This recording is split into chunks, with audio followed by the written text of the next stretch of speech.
Hello viewers, Tollywood story এক্সপ্লেনারে তোমাদেরকে স্বাগত জানিয়ে হরগৌরী পাইস হোটেলের আজকের পর্বের রিভিউ আমি শুরু করছি। দেখা যাচ্ছে আর্যর হাত থেকে বাঁচাতে এসছিল আর কি রুদ্র গৌরীকে।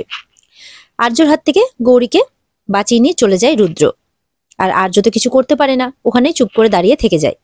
আর্যও তখন রুদ্রর পেছন করার জন্য গাড়ি নিয়ে বেরিয়ে পড়ে। দেখা যাচ্ছে রুদ্র গৌরীকে একটা মন্দিরে নিয়ে এসেছে। গৌরী বলছে, আপনি আমাকে এখানে কেন নিয়ে আসলেন স্যার? তখন রুদ্র বলছে, এত প্রশ্ন করো না হিমানি, যেখানে নিয়ে এসছি চুপচাপ চলো। তারপর গৌরীর হাতটা ধরে রুদ্র মন্দিরের মধ্যে নিয়ে যেতে থাকে। আর্য কিন্তু পিছু নিতে নিতে সেই মন্দিরেও পৌঁছে গেছে। সেখানে রুদ্রদের বাইক দেখে চিনতে পেরেছে যে তাহলে রুদ্ররা এখানে গা ঢাকা দিয়েছে। এদিকে হিমানি কিন্তু রুদ্রকে বলেই চলেছে যে স্যার আমরা এখানে কি করছি, আমাকে প্লিজ বলুন। তখন রুদ্র বলছে, পরে বলছি, আগে চলো। রুদ্রও দেখে ফেলেছে আর্যকে সেখানে, যে আর্য পিছু নিতে নিতে সেখানেও পৌঁছে গেছে। তখন আরেকটু মন্দিরের ভেতরের দিকে ঢুকে যায় রুদ্র গৌরীকে নিয়ে। গৌরী বলছে যে স্যার আপনি এবার তো বলুন। তখন রুদ্র বলছে, আসলে আমার গাড়ির তেলটা শেষ হয়ে গেছে, তাই আপাতত গা ঢাকা দেওয়ার জন্য এই জায়গাটাকেই বেছে নিয়েছি। তখন বলে যে স্যার আমি কিন্তু আর্য স্যারকে কিছু বলিনি চুরির ব্যাপারে বা কোনো কিছু। তখন রুদ্র বলছে, আমি কি তোমাকে একবারও জিজ্ঞাসা করেছি যে তুমি আর্য স্যারকে সবটা বলে দিয়েছো কিনা? বলে তাহলে আপনি যে আমাকে মারতে গিয়েছিলেন, মানে বন্দুক ঠেকিয়েছিলেন মাথাতে, বলে আমি যদি জানতাম যে তুমি আর্য স্যারের হয়ে কাজ করছো তাহলে তো আমি তোমাকে সেখানে গুলি মেরে দিতাম। তা তো করিনি। আমি তোমাকে ওখানে মারতে যাইনি, আমি তোমাকে আর্যর হাত থেকে বাঁচাতে গেছি। বলে আমাকে বাঁচানোর জন্য আপনি নিজের জীবনে ঝুঁকি নিলেন স্যার? গৌরী বলে, তখন বলে আমি ধার রাখি না, তুমিও তো নিজের জীবনের বাজি নিয়ে আর্যর হাত থেকে আমাকে বাঁচিয়েছো, সেটাই আজকে শোধ করলাম। হিমানি মনে মনে ভাবে, যাক তাহলে উনি সবটা বুঝতে পারেননি, সবটা এখনো শেষ হয়ে যায়নি। গৌরী মনে মনে বলছে, আমি কি তাহলে আমার রুদ্রকে আবার আগের মতো করে ফিরে পাবো? তখনই মন্দিরের সব ঘন্টা বেজে উঠছে আর কি। এদিকে রুদ্র আর গৌরী কিন্তু দুজন দুজনের দিকে তাকিয়ে আছে। তখন মন্দির থেকে পুরোহিত মশাই এসে বলে, পুজো শেষ হয়ে যাওয়ার পর প্রথম যে যুগলকে দেখা যায় তাদেরকেই কিন্তু এই মালা পরিয়ে দেওয়া হয়। মনে করা হয় যে ভগবানের আশীর্বাদ তারাই পায়। তখন রুদ্র বলতে যাবে কি যে তারা স্বামী স্ত্রী নয়। তখন হিমানি বলে যে হ্যাঁ হ্যাঁ পরিয়ে দিন, কারণ সে তো জানে যে তারা স্বামী স্ত্রী, পরিয়ে দিন, এরকম ভাগ্য কি রোজ রোজ পাওয়া যায় নাকি? তখন ঠাকুর মশাইরা তাদের দুজনের গলাতেই মালা পরিয়ে দেয়। এরপরে মালা পরিয়ে দেওয়ার পর সেই পুরোহিতের সাথে যেই মহিলা ছিলেন তিনি তাদের কপালে টিপ পরিয়ে দেন আর বলে যে ওমা, সদবা হয়ে তো স্মৃতি খালি রাখতে নেই, তুমি সিঁদুর পরনি কেন? তখন তিনি তার মাথা থেকেই সিঁদুর নিয়ে হিমানিকে পরিয়ে দেয় আর কি। এরপর তারা চলে যায়। রুদ্র বলছে, এটা কি হলো? আমরা কি স্বামী স্ত্রী নাকি যে তুমি আমাদেরকে মালাটা পরাতে বললে? তখন বলে, আর তুমিও কি বিবাহিত নাকি যে এইভাবে হট করে সিঁদুর পরে নিলে? ও আচ্ছা, দাঁড়াও দাঁড়াও, তুমি রুদ্র বলে কার কথা একজন বলেছিলে না, কার কথা জানো? তার মানে তুমি কি তাকে বিয়ে করেছো? সত্যি করে বলো, আমার তো এখন সন্দেহ হচ্ছে তোমার উপরে। তখন মনে মনে হিমানি বলছে যে এত কিছু হয়ে গেল, ভগবান স্বয়ং আমাদেরকে আশীর্বাদ দিলেন, তোমার তাও কি কিছু মনে পড়ছে না রুদ্র? এরপরে এই কথাবার্তা হতে হতে আবার পেছনে আর্যকে দেখে নেয় রুদ্র। বলে, আচ্ছা যা হওয়ার হয়েছে, যা করেছো করেছো, যেটা ভালো মনে হয়েছে করেছো, এখন চলো তাড়াতাড়ি এখান থেকে পালাতে হবে। আবারও তারা পালাতে থাকে। আর্য দেখে ফেলে।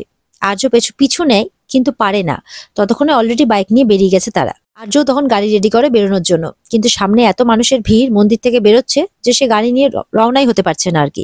এদিকে তো রুদ্র আর হিমানি বাড়ি পৌঁছে যায়। তাদের গলায় মালা, গৌরীর মাথায় সিঁদুর, লাল টিপ, এগুলো দেখে তো ঈশা ভাবে তারা বোধহয় বিয়ে করে এসেছে।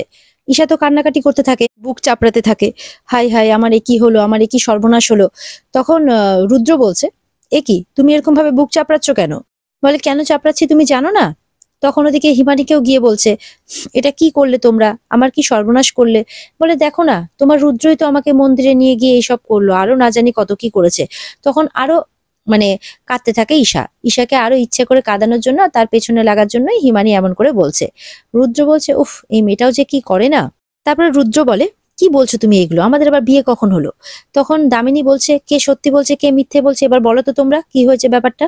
তখন রুদ্র বলছে, উফ মা, তোমার পারমিশন না নিয়ে আমি কোনো কিছু করি? আমাদের কোনো বিয়ে টিয়ে হয়নি।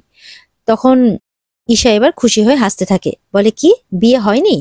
তাহলে বিয়ে হয়নি বলো? তখন হিমানি বলছে, দেখো সাবধানে রেখো কিন্তু, আজকে বিয়ে হয়নি, অন্য কোনো দিন হতেই পারে, না হলে কিন্তু তুলে নিয়েও চলে যেতে পারি। এরকম ভাবে পেছনে লাগছে। তখন তো ঈশার হাসি মুখটা আবার কান্নায় পরিণত হয়ে যায়, আবার কাঁদতে থাকে। বলে দেখো মা দেখো কেমন করে বলছে দেখো। তখন দামিনী বলছে যে যা বলছে বলুক, তাতে কিছু যায় আসে না। কাল থেকে তোমাদের বিয়ের অনুষ্ঠান শুরু হচ্ছে, সেদিকেই মন দাও। আর এই সমস্ত কথাবার্তা হতে হতে এদিকে তো আর্য থানাতে এসেছে। বলে যে এইভাবে রুদ্র আর গৌরী আমাকে এইভাবে ফাঁকি দিয়ে চলে গেল, না এবার তো আমাকে স্যারের কাছে বকা খেতে হবে। এই সমস্ত কথা ভেবে যাচ্ছে। আর্যকে তো তার বড় অফিসার জিজ্ঞাসা করছে যে তুমি গ্রেপ্তার করলে না কেন। তখন বলছে আসলে সেই সময় থানাতে কোনো লেডি অফিসার উপস্থিত ছিল না, আর ওই জন্য ওনাকে তো এখানে আমি ইন্টারোগেটও করতে পারছিলাম না। তাই ভাবছিলাম ইনফর্মাল ওয়েতে যদি বাইরে গিয়ে একটু জিজ্ঞাসাবাদ করা যায়, তাই নিয়ে গেছিলাম আর কি।